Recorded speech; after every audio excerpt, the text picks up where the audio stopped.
اللہ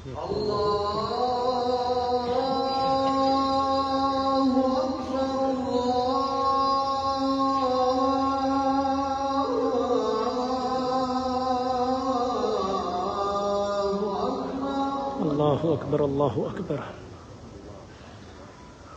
اشہد ان لا الہ الا اللہ.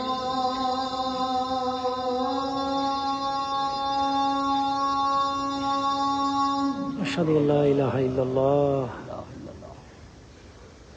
اشہد ان لا الہ الا اللہ.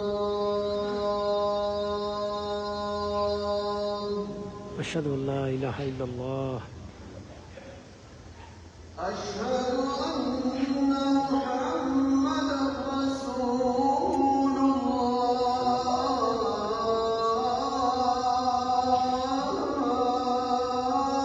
اشہد ان محمد رسول اللہ صلی اللہ علیہ وسلم. اشہد ان محمد رسول اللہ. اشہد ان محمد رسول اللہ صلی اللہ علیہ وسلم. قرۃ نبی کا یا رسول اللہ.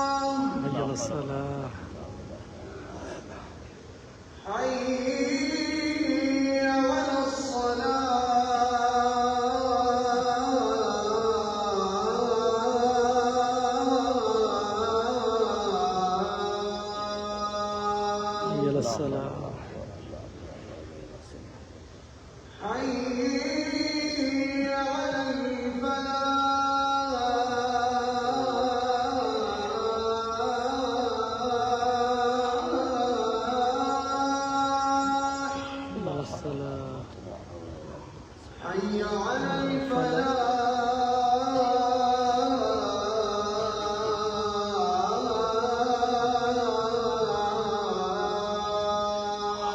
الفلاح. الله أكبر الله أكبر.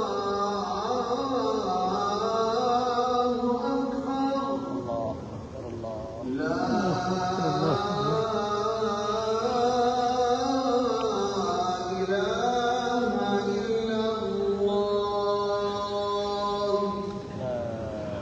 اللہ اکبر اللہ اکبر لا الہ الا اللہ. خطبہ شروع ہو رہا ہے بھائی، جمعے کا خطبہ.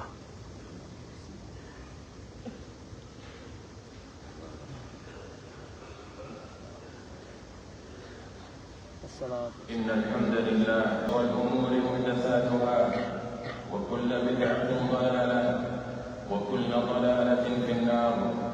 عباد الله، أوصيكم بتقوى الله عز وجل، فهي وصية الله للأولين والآخرين. ولقد وصينا الذين أوتوا الكتاب من قبلكم وإياكم أن اتقوا الله.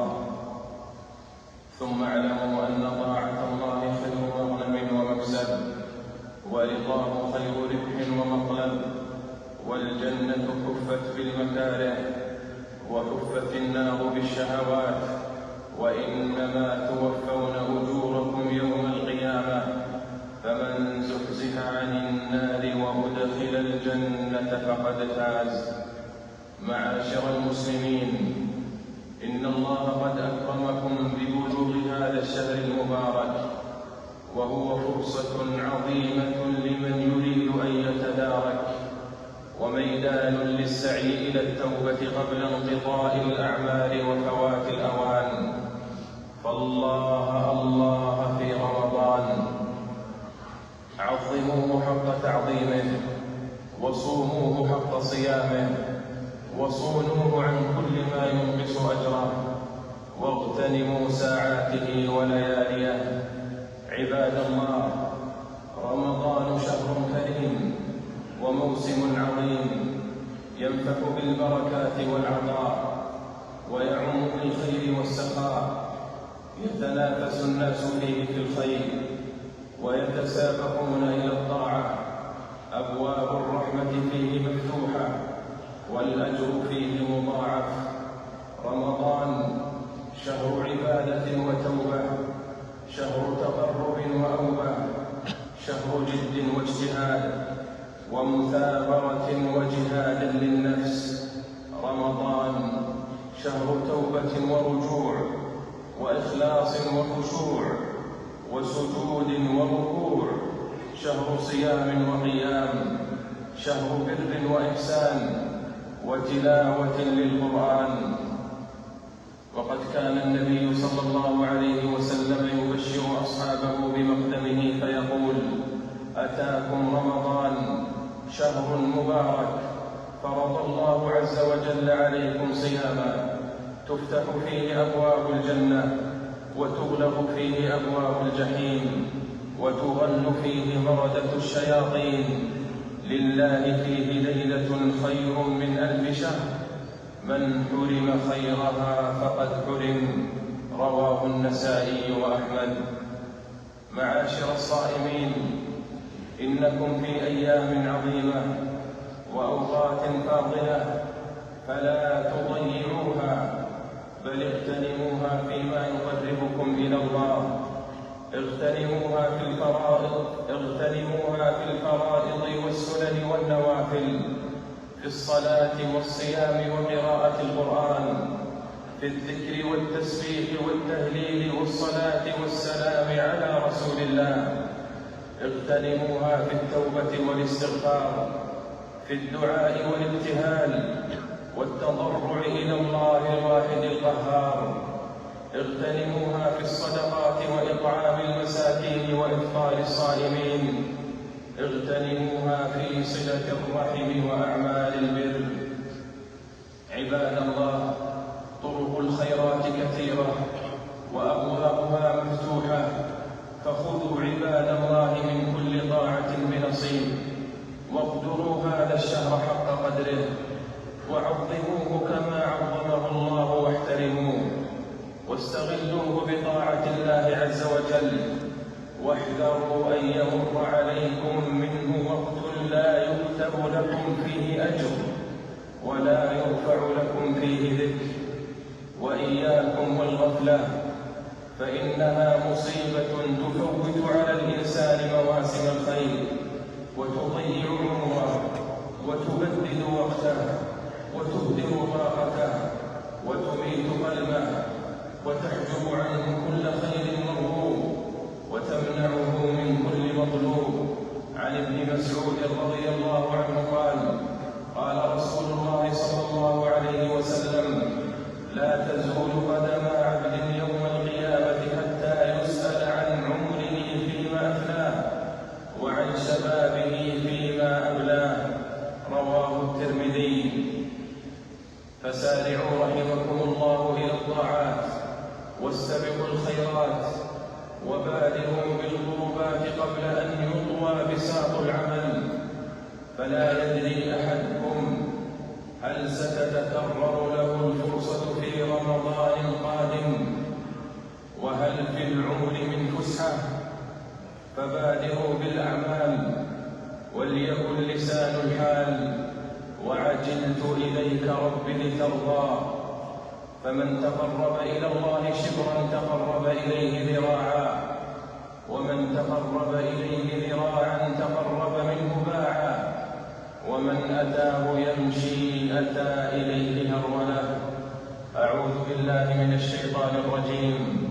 سابقوا إلى مغفرة من ربكم وجنة عرضها كعرض السماء والأرض، أعدت للذين آمنوا بالله ورسله، ذلك فضل الله يؤتيه من يشاء، والله ذو الفضل العظيم.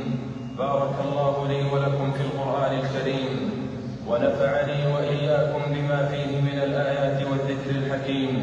أقول ما تسمعون، وأستغفر الله لي ولكم من كل ذنب فاستغفروه، إنه هو الغفور الرحيم.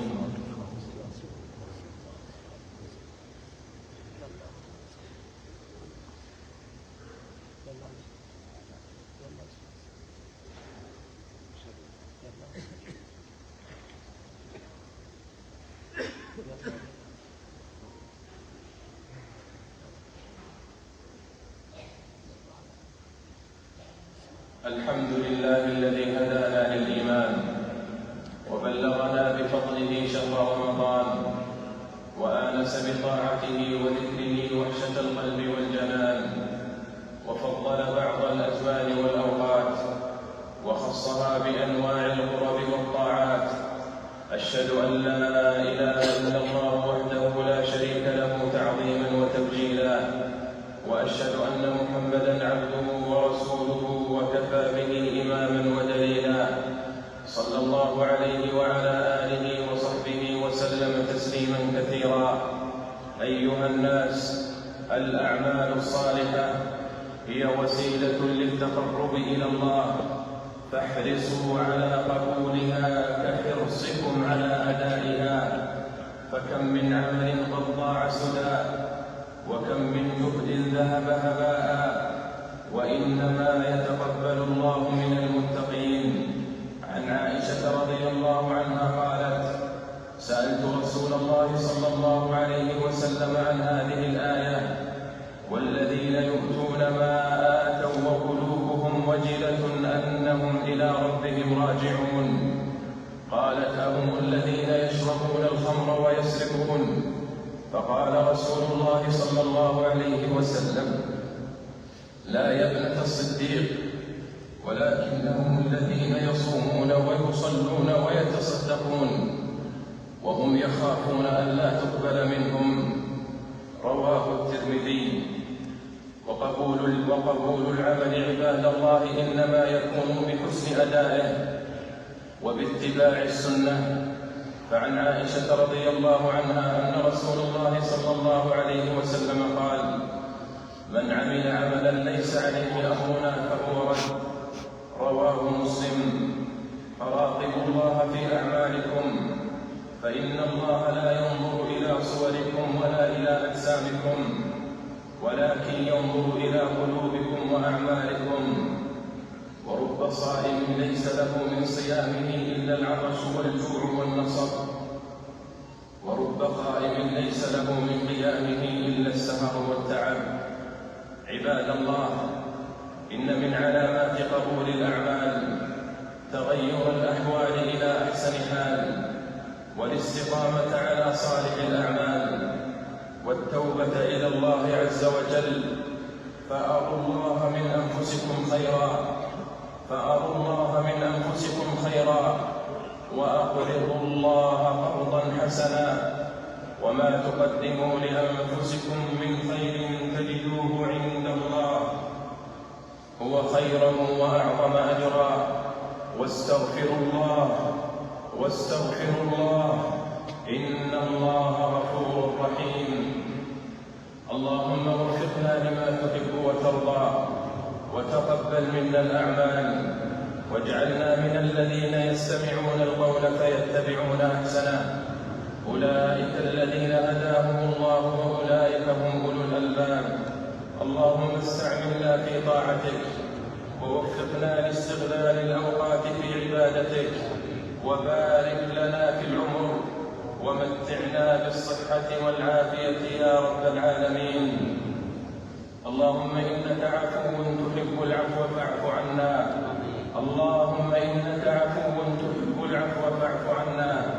اللهم اغفر ذنوبنا وزلاتنا، واستر عيوبنا وعوراتنا، وفرج همومنا ونفس كروبنا، واكلأنا بحفظك ورعايتك يا رب العالمين. اللهم حبب إلينا الإيمان وزينه في قلوبنا، وكره إلينا الكفر والفسوق والعصيان، واجعلنا من الراشدين. اللهم يا مقلب القلوب ثبت قلوبنا على دينك. اللهم يا مصرف القلوب صرف قلوبنا إلى طاعتك. ربنا لا تزغ قلوبنا بعد إذ هديتنا. وهب لنا من لدنك رحمة إنك أنت الوهاب. اللهم اغفر لنا ولوالدينا وللمؤمنين والمؤمنات. اللهم اشف مرضانا وعاف مبتلانا وارحم موتانا يا أرحم الراحمين. اللهم أعز الإسلام والمسلمين وانصر عبادك الموحدين واجعل اللهم هذا البلد آمنا مطمئنا وسائر بلاد المسلمين. اللهم آمنا في أوطاننا وأصلح أئمتنا وولاة أمورنا. اللهم وفق ولي أمرنا خادم الحرمين الشريفين بتوفيقك، وأيده بتأييدك، وأعز به دينك. اللهم وفقه وولي عهده لما تحب وترضى يا سميع الدعاء. ربنا آتنا في الدنيا حسنة وفي الآخرة حسنة وقنا عذاب النار. اللهم صل وسلم على نبينا محمد وعلى آله وصحبه أجمعين. اللہ اکبر. الحمدللہ خطبہ مکمل ہو گیا. اب جماعت کھڑی ہو رہی ہے جمعہ کی. اللہ اکبر اللہ اکبر اشہد ان لا الہ الا اللہ اشہد ان محمد صلی اللہ علیہ وسلم. حي على الصلاة حي على الفلاح قد قامت الصلاة قد قامت الصلاة الله